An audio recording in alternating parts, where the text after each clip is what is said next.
Don మీడియాకు స్వాగతం. ఏపీలో భారీగా కలెక్టర్లు బదిలీలు.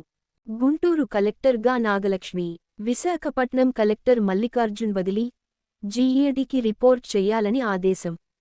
అల్లూరి జిల్లా కలెక్టర్గా దినేష్ కుమార్, కాకినాడ జిల్లా కలెక్టర్గా సాగి సన్మోహన్, జె నివాస్ జీఏడీకి రిపోర్ట్ చెయ్యాలని ఆదేశం. ఏలూరు జిల్లా కలెక్టర్గా వెట్రి సెల్వి, తూర్పుగోదావరి జిల్లా కలెక్టర్గా పి ప్రశాంతి, విజయనగరం జిల్లా కలెక్టర్గా బిఆర్ అంబేద్కర్, పశ్చిమ గోదావరి జిల్లా కలెక్టర్గా నాగరాణి, ఎన్టీఆర్ జిల్లా కలెక్టర్గా సృజన, ప్రకాశం జిల్లా కలెక్టర్గా తమీం అన్సారియా, కర్నూల్ జిల్లా కలెక్టర్గా రంజిత్ బాషా, బాపట్ల జిల్లా కలెక్టర్గా జేసీకి ఇన్ఛార్జ్ బాధ్యతలు. విశ్వసనీయ వార్తల సమాహారమే మన డాన్ మీడియా. మరిన్ని వార్తల కోసం మన డాన్ మీడియా ఛానల్ను సబ్స్క్రైబ్ చేయండి. మరికొందరితో చేయించండి. ధన్యవాదములు.